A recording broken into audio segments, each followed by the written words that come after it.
Buenos días, hoy 28 de septiembre del año 2025 vamos a iniciar nuestra escuela dominical virtual titulada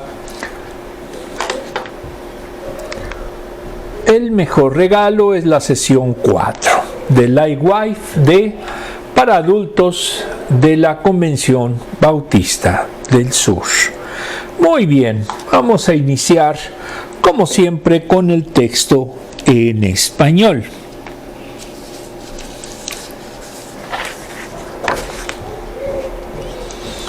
¿A qué regalo se referirá esta lección? Vamos a analizarlo.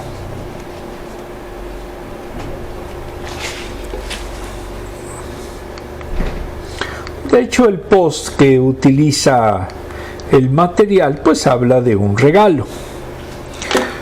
Desde luego pues es un regalo celestial. Muy bien. Ahora, en la versión en español nos dice: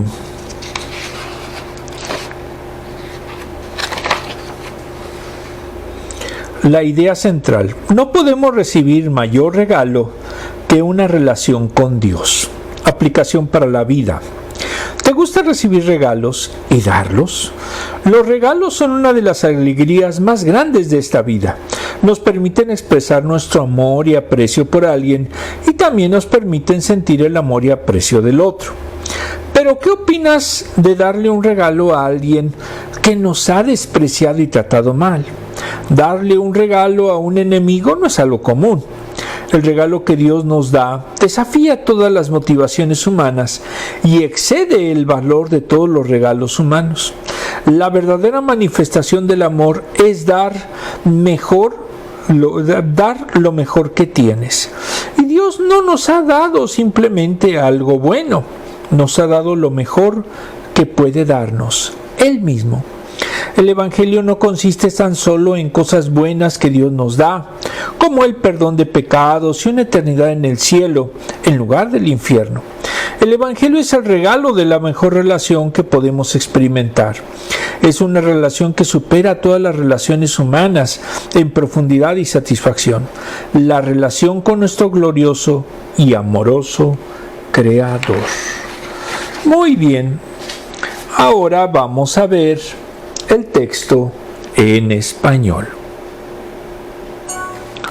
Perdón, en inglés. Desde luego traducido.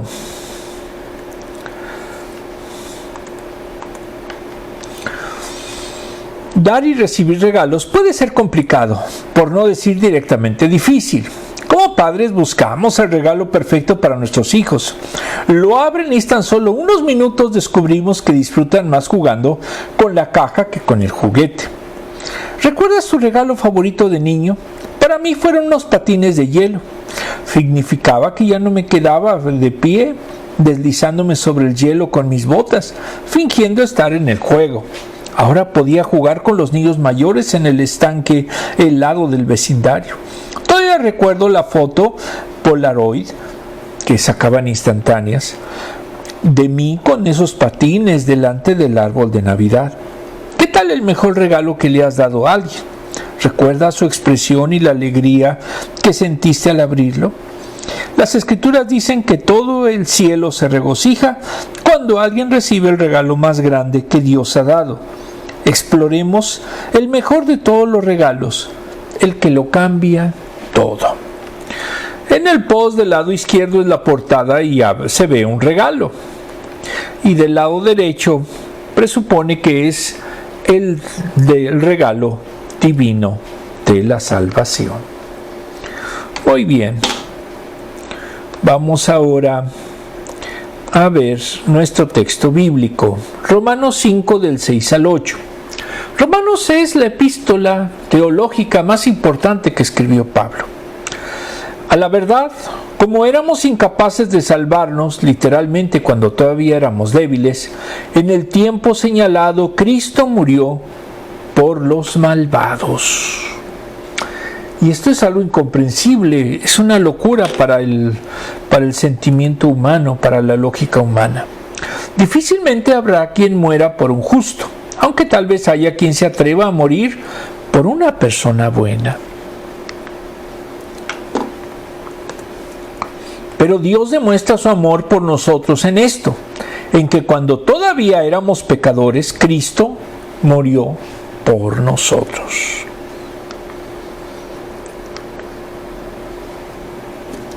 En el post vemos, Cristo murió por nosotros aun cuando éramos pecadores. Romanos 5:8. Desglose, salvación en Cristo. De acuerdo al Diccionario Teológico Ilustrado de Francisco Lacueva, editorial CLIE, salvación viene del latín tardío salvare, y de salus, salustis, salud, salvación, conservación, saludo. A nivel teológico, es la provisión de Dios para remediar la condición del ser humano perdido por el pecado.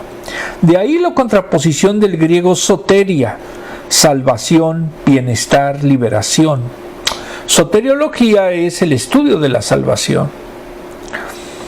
Soter, Salvador, se menciona 24 veces y soteria 45, siempre con el sentido de rescate y salvación del ser humano. El hombre está perdido en cuerpo, alma y espíritu, por lo cual requiere salvarse, es decir, preservar su vida. Mateo 8:25, 9:21 al 22, 10:22. Pero también significa salvación espiritual, primordial, ya sea en la regeneración o en la santificación. Marcos 10:26, 16:16, Lucas 8:12.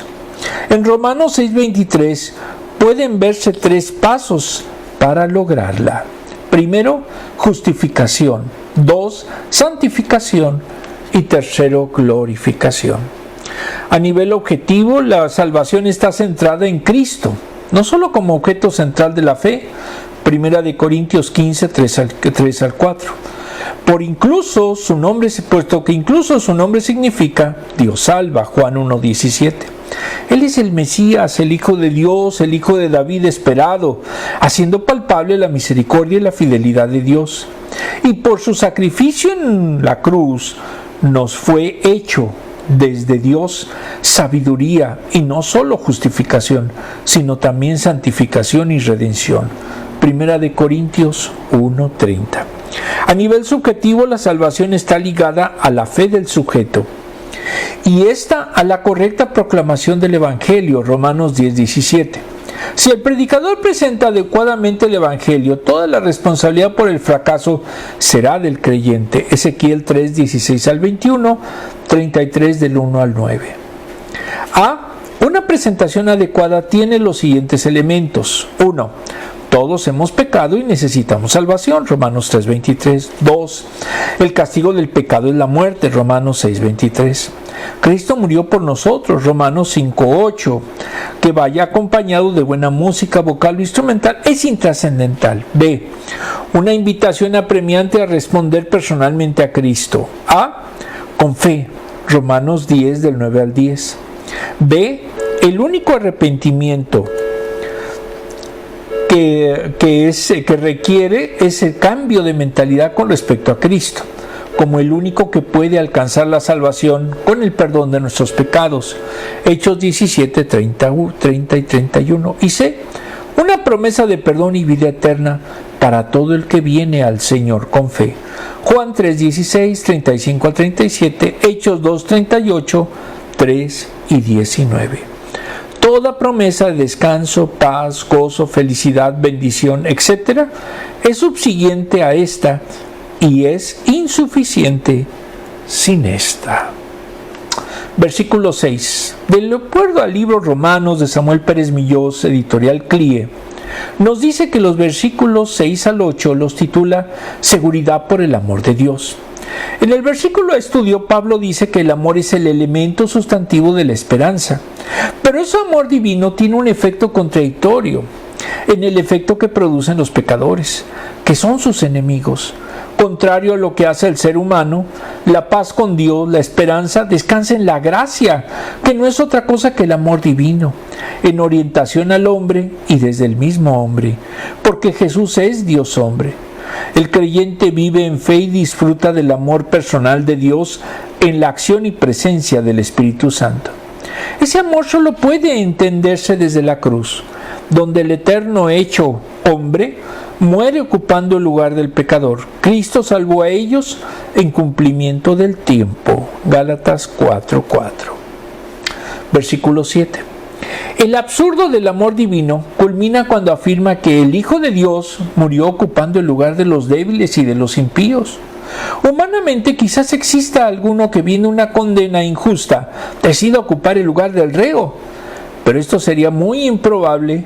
Incluso sería difícil que alguien diera su vida por lo bueno, sea por un ser o por un ideal. En una autoinmolación heroica, la muerte en Cristo no tiene que ver con filantropía humana, porque no hay ni uno justo. 3:10 ya dijimos que cuando no se señala es de la misma epístola, puesto que dio su vida por los débiles y los impíos. Una muerte vicaria y sustitutoria que frente a Dios justificar al imperio. No es posible racionalizar al amor divino. Versículo 8. El amor de Dios no se explica, se exhibe. Nos ama aún siendo pecadores, aún en el momento de la muerte de Cristo en nuestro favor, sin que se hubiera producido en el pecador ninguna mejora ni sentimiento hacia Dios. Su muerte es una manifestación concreta de su gracia. Era necesaria para la justificación del pecador y se produjo como expresión del amor divino que se autodona al hombre para salvación. Dios revela la dimensión de su amor haciéndolo al margen de toda cuestión intelectual. Lo exhibe, no busca lo suyo. 1 Corintios 13:15. Y se manifiesta en que Cristo murió por nosotros, aún siendo pecadores. El Salvador ocupó el lugar del pecador para que éste, en su muerte vicaria, pudiera tener vida y hecho justicia de Dios en Cristo Jesús. 2 Corintios 5:21. Ocupó su lugar y pudiera ser llevados a Dios. 1 Pedro 3:18. Y solo se pudo haber llevado por la persona divina humana de Jesucristo. Desglose. Es fácil ser generoso por las personas que no tratas bien. Si me prestas 1000 veces una escoba, con gusto le prestaré una manguera cuando me la pida, por su generosidad conmigo. Pero si hay un vecino ruidoso que molesta los fines de semana y pide algo, de seguro se lo negaríamos. Respondemos mal con mal y al bien con bien. Tenemos amigos con los que pasamos el tiempo y a seres que no soportamos ni ver. Pero Dios tomó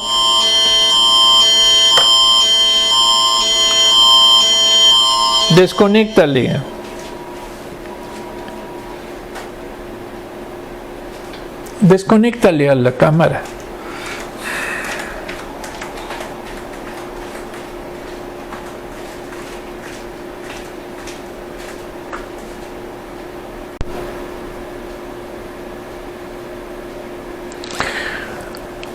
A seres que no soportamos ni ver. Perdón por la alarma. Muy bien. Pero Dios tomó toda la iniciativa de reconciliación para con la humanidad. Débil, impía, que por naturaleza se rebela contra su Creador y quebranta la ley que Él estableció para sus criaturas. Dios busca personas dignas de salvación y decidiera rechazar simplemente a los que no merecen su salvación. El problema es que todos estamos en la categoría de los que no merecen su salvación. Entonces, si Dios no hubiera tomado la iniciativa hacia una humanidad indigna, nadie sería salvo. El amor de Dios por lo que quiere salvar, tiene que ser tan grande que supera su ira y su juicio inmediatamente, para así manifestar su gracia en el sacrificio perfecto e inmaculado de Cristo. Su muerte es la muestra de que su amor es real y más poderoso que todo el amor que podamos conocer de cualquier ser humano. Él dio su vida por nosotros. Es inconcebible si consideramos que lo único que hemos hecho es rebelarnos contra Él en impiedad e independencia de su voluntad. Si crees que no eres una persona tan mala, como dice la Biblia, eso muestra el orgullo y autosuficiencia que hay en tu corazón. La palabra de Dios nos confronta con nuestro verdadero problema, pero también nos ofrece un regalo que resuelve nuestro mayor problema, el Evangelio. Él es el regalo en una relación con Dios y eso cumple la definición misma de amor. Si el amor es dar lo mejor que puedes dar, entonces Él nos ama, porque no hay nada mejor que Él mismo. Y ese es el regalo que al final recibimos. No es solo perdón de pecados, ni escapar del infierno, ir al cielo.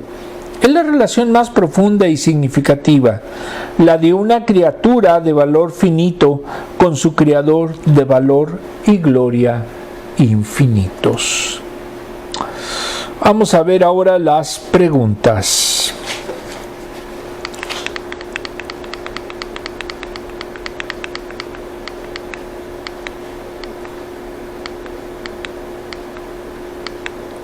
La primera ya saben que es de la versión en español y la segunda es de inglés.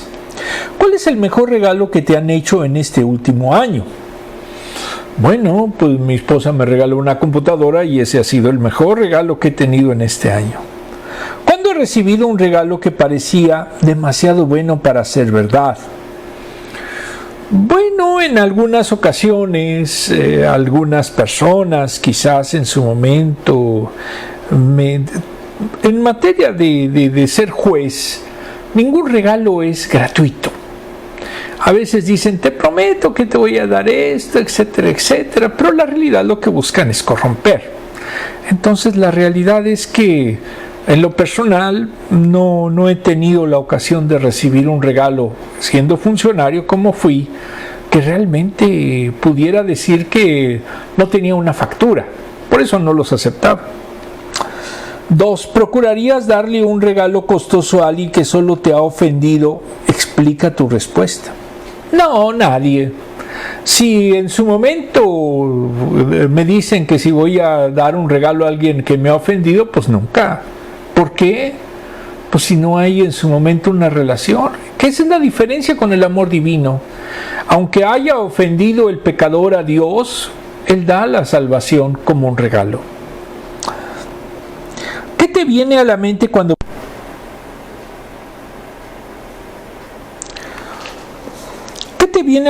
cuando piensas en el amor de Dios por ti? Pues básicamente que aun siendo pecadores, Él nos acoge y Él nos dice que nos da salvación. Entonces siento agradecimiento. Muy bien, vamos a continuar con la Biblia. Romanos 5 del 9 al 11. Y ahora que hemos sido justificados por su sangre, ¿con cuánta más razón por medio de Él seremos salvados del castigo de Dios? Porque sí, cuando éramos enemigos de Dios, fuimos reconciliados con Él mediante la muerte de su Hijo. Con cuanta más razón, habiendo sido reconciliados, seremos salvados por su vida. Y no solo esto, sino que también nos regocijamos en Dios por nuestro Señor Jesucristo, pues gracias a Él ya hemos recibido la reconciliación.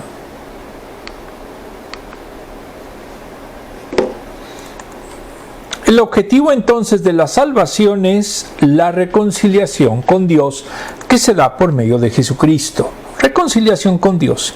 En el libro Dogmática Reformada de Hernán Bavinck, editorial CLIE, nos dice que Cristo como nuestro mediador ha obtenido los beneficios plenos de nuestra salvación, comenzando con una expiación objetiva de nuestros pecados y la reconciliación con nuestro Creador.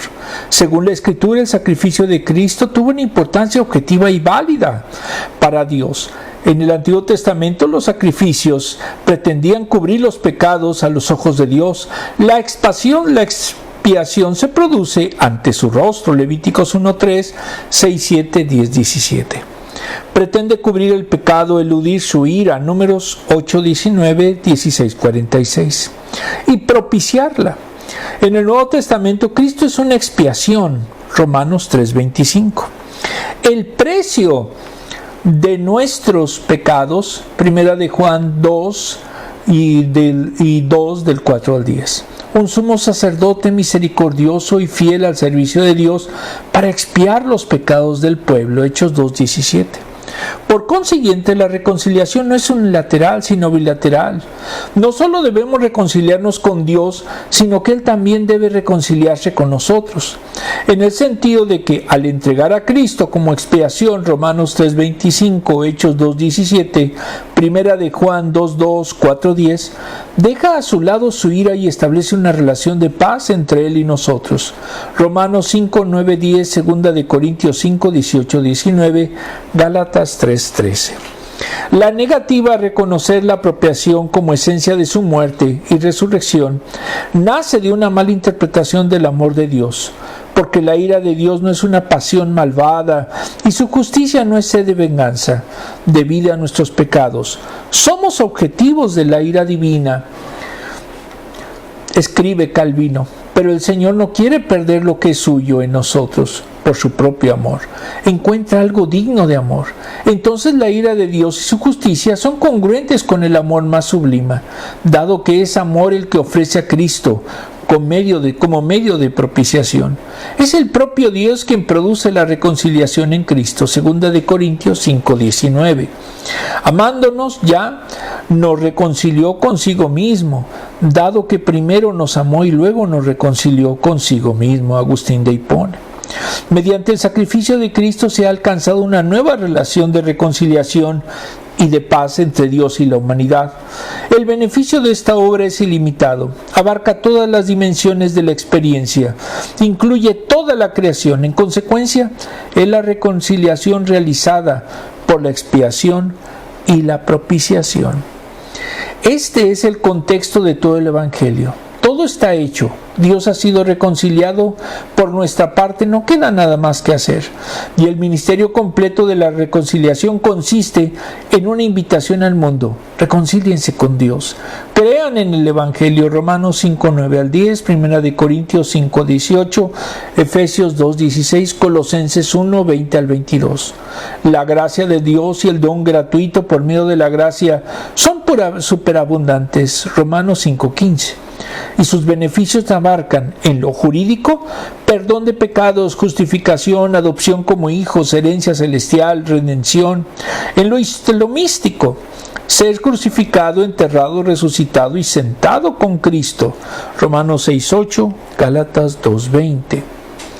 En lo ético, la regeneración, recibir vida, santificación, lavamiento, limpieza, rociamiento, en cuerpo, alma y espíritu. En lo moral, la imitación que debemos hacer de Cristo, que nos dejó su ejemplo. En lo económico, el cumplimiento del pacto veterotestamentario y la inauguración de un nuevo pacto, entrañando la liberación de la ley, la cancelación del vínculo con sus demandas legales, la demolición del muro separador y la reconciliación de judíos y gentiles y de todos los opuestos binarios en una unidad en Cristo. En lo físico, la victoria sobre el mundo, sobre la muerte, sobre el infierno y sobre Satanás. En sí es la empresa. Lamentablemente la cámara que utilizamos tronó. Entonces vamos a utilizar hoy para grabar esta última parte el celular. Habíamos quedado, decíamos, de la reconciliación de judíos y de gentiles y de todos los opuestos binarios en una unidad en Cristo. En lo físico, la victoria sobre el mundo, sobre la muerte, sobre el infierno y sobre Satanás. En sí es la empresa de la recreación al completo, la restauración absoluta de un mundo y de una humanidad. Que ese es el objetivo escatológico de la salvación, llegar a ese mundo nuevo que nos prometió Jesucristo. Muy bien. Ahora, versículo 9. Los versículos 9 al 11 los titula Seguridad por la posición alcanzada en Cristo. En el versículo estudio, hay seguridad de justificación, puesto que las demandas de la justicia de Dios quedan satisfechas con la muerte de Cristo. 3:25. Esta muerte sustitutoria libera al creyente de la ira con relación al pecado. Ha sido saldada en Cristo por la muerte expiatoria de Cristo. Dios puede justificar al impío y entonces la ira ha sido cancelada para él. 8:1. Esa justificación requería la muerte de Cristo y queda garantizada en cuanto a eficacia por la resurrección del Salvador, en cuya vida tenemos vida y por cuya resurrección podemos ser justificados. 4:25. Esta obra es aplicada al que en ejercicio de la fe lo acepta como Salvador personal y cambia una posición en el reino de Dios porque está en Cristo mismo. Versículo 10. La seguridad es firme por la reconciliación, porque si Dios nos reconcilió cuando éramos pecadores, en esa condición seremos eternamente salvos. Deja el pecado de ser enemigo, el pecador de ser enemigo del Señor, y esa enemistad se resuelve por la reconciliación. Este es el restablecimiento de la relación entre quienes estaban en enemistad y se fundamenta en la obra de Cristo que hizo en la cruz. El resultado de la obra de expiación, lo que trae a una restauración y restablecimiento del hombre ante Dios, lo que lleva a un cambio positivo de una relación negativa. Un cambio, el que obra dicha reconciliación es Dios mismo por medio de Cristo. Dios estaba reconciliando consigo al mundo, no tomándoles en cuenta sus pecados. Segunda de Corintios 5, del 18 al 19. Versículo 11. Pablo refiere que al gloriarse del cristiano descansa en la comunión con Dios, como consecuencia de la reconciliación llevada a cabo por medio de Jesucristo. El cristiano tiene júbilo en la vida, primera de Pedro 6 y 8. Todo ello como consecuencia de una posición en Cristo. La salvación se lleva a cabo por el Señor, nuestro Señor Jesucristo, por quien recibimos una total y completa reconciliación. La reconciliación potencial del Calvario es ya una reconciliación virtual para el que cree. Hay gozo porque ya no estaremos ante el tribunal de la ira divina, sino en el hogar de Dios, como hijos suyos, disfrutando de la reconciliación en plena amistad con Él. Fue la cruz la que hizo posible tal cambio. El impacto del amor divino que lo hizo posible lleva también el corazón nuestro como fuente divina en el ser humano. Desglose. Cuando nos convertimos en cristianos, al confesar tu pecado a Dios, recordamos la fecha y el momento exacto.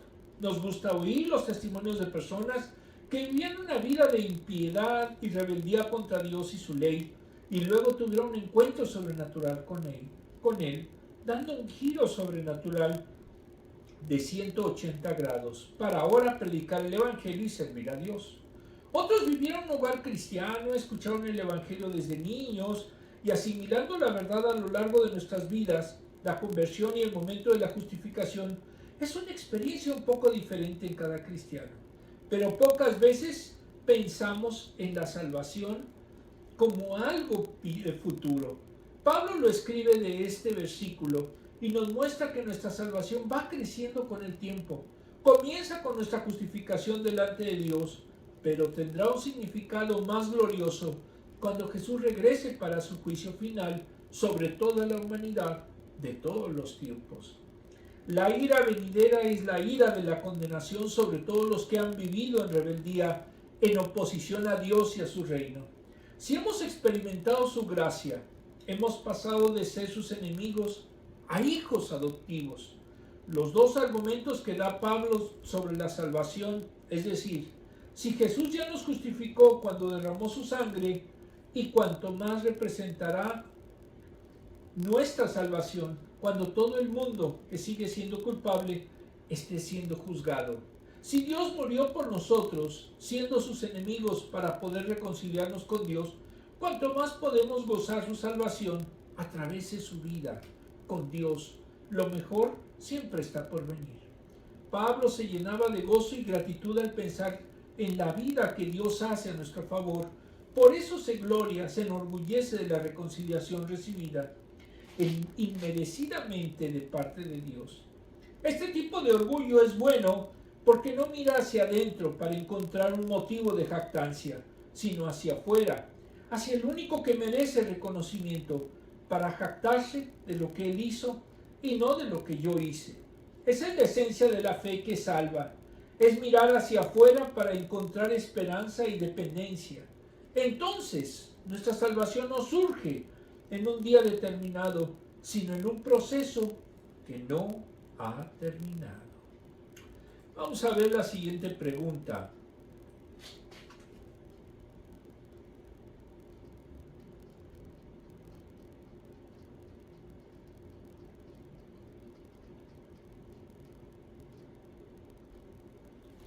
¿En qué momento piensas cuando hablas de que Dios te salvó? Cuando conocimos a Cristo, cuando es nuestro primer amor.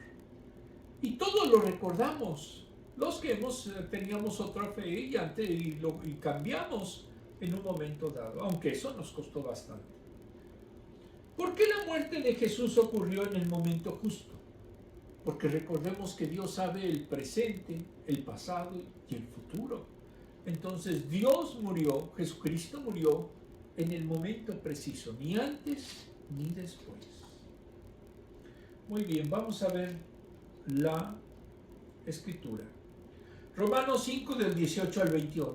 Por tanto, así como una sola transgresión causó la condenación de todos, también un solo acto de justicia produce la justificación que da vida a todos. Porque así como la desobediencia de uno solo, muchos fueron constituidos pecadores, también por la obediencia de uno solo, muchos serán constituidos justos. A ver, ¿no le había cambiado? Creo que no. Porque así como la desobediencia de uno solo, muchos fueron constituidos pecadores, también por la desobediencia de uno solo, muchos serán constituidos justos. En lo que atañe a la ley, intervino para que aumentara la transgresión, pero allí donde abundó el pecado, sobreabundará la gracia. Esto es un poco extraño de interpretar. A fin de que, así como reinó el pecado en la muerte, reine también la gracia que nos trae justificación y vida eterna por medio de Jesucristo, nuestro Señor. En el post que vemos aquí,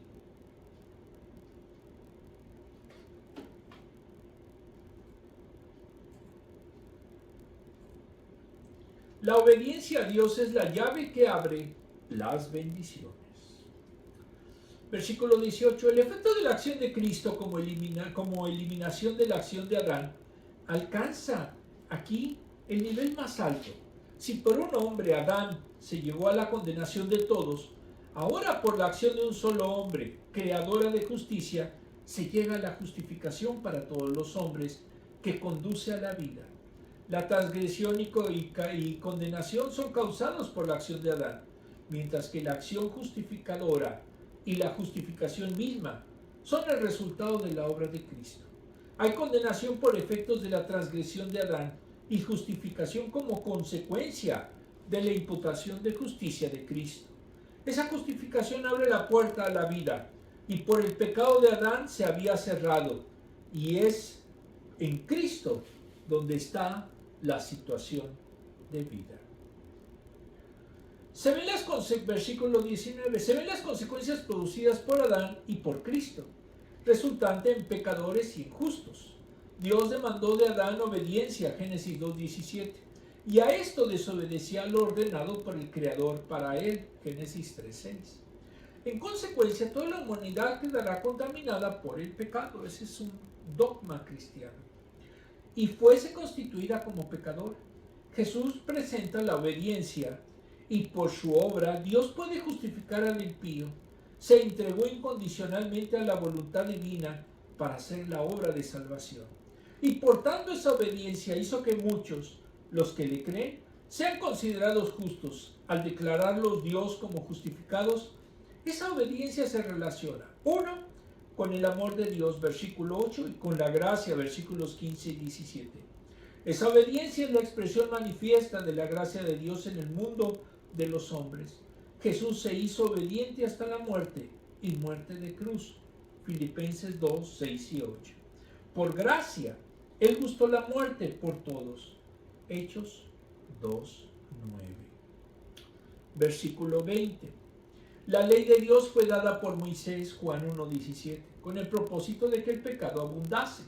El sentido es que el pecado manifieste la tremenda dimensión de su pecaminosidad, 7:13, para que el pecador tuviese clara conciencia de la gravedad de su situación, 7:9, descubriendo su verdadera situación delante de Dios y conduciéndolo a la búsqueda del perdón divino y el poder superador de su gracia, para vivir conforme a su voluntad. Como un espejo pone las manchas al descubierto, pero no lo induce a la suciedad. La situación real del mundo se comienza a vivir a partir de la ley, que lo denuncia y manifiesta. El pecado abundó. En ese momento la gracia en una dimensión que supera en todo la ruina del pecado. Cuando el pecado abundó, sobreabundó la gracia. Los recursos de la gracia para salvación del pecador y justificación del impío superaron en todo la capacidad condenatoria del pecado. Aquí aparece la soberanía de la gracia que hace inútil al pecado. En consecuencia, para el que cree, Wilkins dijo que el que más de la gracia consiste en que elimina el más del pecado. La máxima profundidad del pecado, que se hizo evidente por la ley, se pierde en la profundidad de la gracia, que supera en todo los límites a los que el pecado llegó. Versículo 21. El apóstol concluye la argumentación explicando que la muerte por el pecado había tenido que manifestarse en posesión del mundo, como reinado sobre él. Por esa muerte el pecado en su soberanía es su soberano, pero la gracia reina para la vida eterna. Es la nueva esfera que se alcanza en el mundo de la gracia, fuera ya del mundo del pecado y de la muerte. La proyección se extiende no al tiempo, sino a la eternidad. En este mundo de la gracia, la muerte ya no tiene dominio, porque ésta pasa a estar en manos de la vida eterna. Lo que la gracia otorga es vida eterna. Solo Dios es eterno, porque no está sometido al tiempo, lo supera. Existe fuera y al margen del tiempo por medio de Cristo Jesús. Juan 1:14. Él entró en el mundo donde se encontraban los esclavos para darle gracia, la vida eterna, la vida que solo corresponde a Dios. Reflexión. Del libro ¿Cómo sería mi iglesia si Jesús fuera mi pastor?, de Pablo Marchilli, editorial CLIE, vamos a ver el tema Jesús frente a la religión, parte sexta y última. Debido a la naturaleza caída del hombre, su quehacer está cargado de pecado y maldad. Por ende, salir de este molde llamará la atención, no es lo usual. Pretender obedecer a Dios y guardar sus mandamientos es contrario a la naturaleza humana, no redimida por Cristo. Pero aquellos que genuinamente recibieron a Jesús como el Señor de sus vidas, van hacia un destino de marcada diferencia con los patrones del mundo. Esta nueva situación espiritual que trasciende al mundo de la realidad cotidiana se va profundizando a medida que nos tornamos semejantes a Cristo por la obra del Espíritu Santo. Juan 13:15. La conversión, de acuerdo a Rambo, que dice que en todo ser humano existe el anhelo por alcanzar la plena significación. La conversión religiosa ofrece esta esperanza y proporciona esta realidad. La conversión es un proceso progresivo o por fases, cambiando la psiquis de las personas que cambian su fe o se adhieren a una religión, cuando de verdad se adhieren de una religión particular. Rambo propone un modelo holístico que busca lo esencial, lo sustantivo de conversión, que incluye componentes culturales, personales, sociales y religiosos, teniendo 7 fases. Primero, contexto. Segundo, crisis. Tercero, búsqueda. Cuarto, encuentro. Quinto, interacción. Sexto, compromiso. Y séptimo, consecuencias. La conversión es repentina y se va dando a partir de ella un proceso de santificación de manera progresiva. Por ende, impacta gradualmente en la vida de las personas, las cuales puede, a partir de sus diversas capas sedimentales de creencias anteriores, a lograr una aproximación personal e individualizada en su relación con la divinidad, la cual se materializa en un cambio de conducta y luego en costumbres y comportamientos, siguiendo a Rostas y Drogers, que la gente tiene sus propias estrategias y prioridades al sumarse a la religión que escoge, y tiende a producir su propia versión de ellas. Nuestra fe en Cristo no es una religión, sino una relación marcada por la fe y la obediencia. Cuando nos convertimos a Cristo, si realmente lo hacemos en fe y con arrepentimiento genuino, modificamos primero nuestro obrar, nuestro comportamiento pecaminoso, porque Cristo nos transformó. Luego se modifican nuestras costumbres, hábitos y conductas heredadas o que adquirimos para dejar de ser ese viejo hombre y seréis transformando, ya que no vivimos bajo el yugo del pecado, sino bajo el gobierno del Espíritu Santo y en la luz.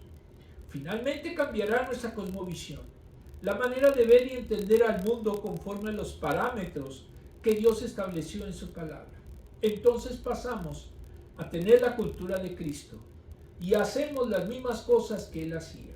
Pensamos como Él, actuamos como Él y vivimos y debemos de vivir como Él. Desglose. Imagina que un familiar que no conociste te haya dejado todas sus deudas. Él debía mucho dinero, ahora tú no tienes bienes para pagar.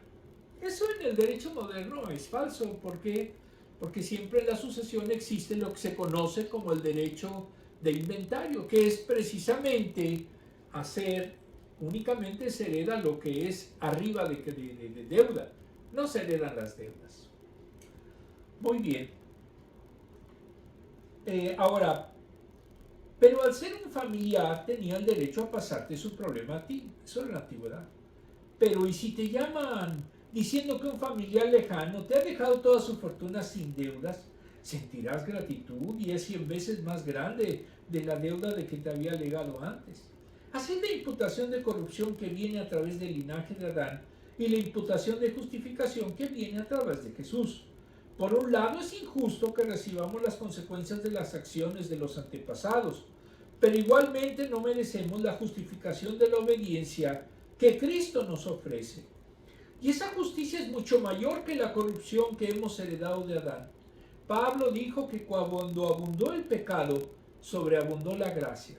La gracia de Dios es mucho más grande que todo el pecado que el mundo ha cometido y cometerá hasta el final de la era presente. La ley nos confronta con el hecho de que, aunque es injusto pensar que heredamos el pecado de Adán, nosotros también hemos quebrantado la ley de Dios. Y eso nos hace completamente responsables delante de Él. La ley nos confronta y nos humilla. Es como un espejo que no miente y te muestra la realidad de lo que eres. Sin el espejo puedes imaginarte lo que quieras sobre ti mismo, pero el espejo te muestra lo que es real. El propósito de Pablo es decirnos que no nos desesperemos cuando el pecado parece ser la única realidad de este mundo y de nuestras vidas. Cuando sientes el peso de la culpa y de la humillación delante de un Dios santo, la esperanza de restauración parece una realidad lejana e imposible. El regalo más grande de este mundo es la gracia de Dios para una humanidad sin esperanza. Cuando contemplamos cuánta gracia tiene Dios para derramar la gratitud y el gozo, comienzan a inundar todas las áreas de nuestras vidas. Las últimas preguntas.